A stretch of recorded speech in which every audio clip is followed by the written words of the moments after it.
दोस्तों, एक समय की बात है। गौतम बुद्ध अपने प्रिय शिष्य आनंद के साथ नदी के किनारे पर टहल रहे थे। तभी उन्होंने देखा एक युवा राजकुमारी शाही पालकी के पास खड़ी थी। वह किसी चिंता में दिखाई पड़ रही थी। बुद्ध उनके पास गए, तब उन्हें पता चला वह पास के राज्य से लौट रही है। यह यात्रा बहुत थका देने वाली थी, इसलिए पालकी को ढोने वाले सेवक थक गए थे। राजकुमारी को और आगे ले जाना उनके बस से बाहर हो रहा था, लेकिन राजकुमारी को किसी खास अवसर के लिए महल में जल्दी पहुंचना था, इसलिए राजकुमारी चिंतित थी। यह देखकर बुद्ध ने फैसला किया वह राजकुमारी को मदद का प्रस्ताव देंगे। इस प्रस्ताव से राजकुमारी की परेशानी थोड़ी कम हुई। बुद्ध ने राजकुमारी को पालकी में बैठाया और अपने शिष्य आनंद के साथ पालकी को काफी दूर तक ले गए। बुद्ध की इस उदारता के कारण उन सेवकों को भी खुद को तरोताजा करने का मौका मिल गया। जब सेवकों की थकान दूर हुई, तब उन्होंने राजकुमारी को महल पहुंचाने का भार अपने कंधों पर ले लिया। इस तरह से बुद्ध और शिष्य आनंद का राजकुमारी को अलविदा कहने का समय आ गया। दोनों ने बड़े आदर के साथ प्रणाम कहा और अपने रास्ते चल पड़े। लेकिन राजकुमारी ने इस सहायता के लिए किसी भी तरह का आभार नहीं दिखाया, बस उसने हाथ लहराकर अलविदा कह दिया था।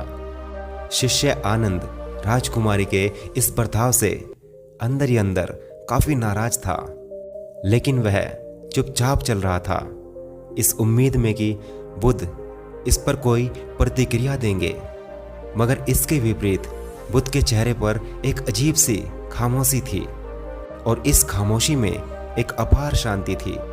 इस बात से आनंद बहुत हैरान था। अब चुप रहना उसके लिए बड़ा मुश्किल हो रहा था। उसने नाराजगी भरे लहजे में कहा, प्रभु, वह हमारी सहायता के लिए थोड़ा तो आभार व्यक्त कर सकती थी। क्या आपको नहीं लगता उस राजकुमारी को शिष्टाचार सिखाने की जरूरत थी? अपने शिष्य की बात सुन बुद्ध धीरे से मुस्कुराकर बोले, प्रिय आनंद, किसी चीज से बहुत ज्यादा उम्मीद लगा लेना हमारी निराशा का कारण बन जाता है। अपने गुरु की बात सुन आनंद को यकीन नहीं हुआ कि बुद्ध ऐसा कैसे बोल सकते हैं। उसने कहा, हम तो उसे इतनी दूर तक ले गए, कम से कम वह मुस्कुराकर अलविदा तो कह सकती थी। क्या एक मुस्कान भी उसके लिए बहुत कीमती थी? प्रभु, मुझे सच में बहुत गुस्सा आ रहा है। आखिरकार हम उसे ढोकर इतना दूर तक ले गए थे। अपने शिष्य की बात सुन बुद्ध ने जवाब दिया, मेरे प्रिय आनंद, मैं उस पालकी को घंटों पहले नीचे रख चुका हूं, लेकिन तुमने अभी भी उस बोझ को क्यों उठा रखा है?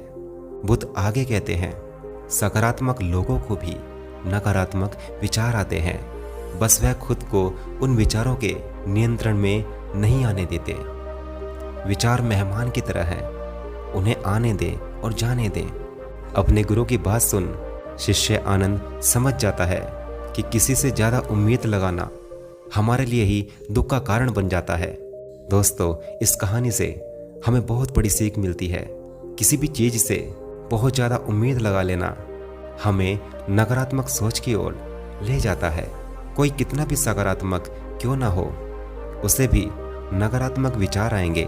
बस हमें खुद को नकारात्मक विचारों के नियंत्रण में नहीं आने देना है। विचारों को मेहमान की तरह समझना है, जिन्हें हमें आने और जाने देना है। आशा करता हूँ कि यह कहानी और इस कहानी का मोरल आप अच्छे से समझ गए होंगे। कहानी अच्छी लगी हो तो इसे लाइक करें, दोस्तों के साथ शेयर करें, और यदि आप इस बारे में कुछ कहना चाहते हैं तो आप हमें अपनी कीमती राय कमेंट बॉक्स में ज़रूर लिखें। धन्यवाद। आपका दिन शुभ और जीवन मंगलमय हो।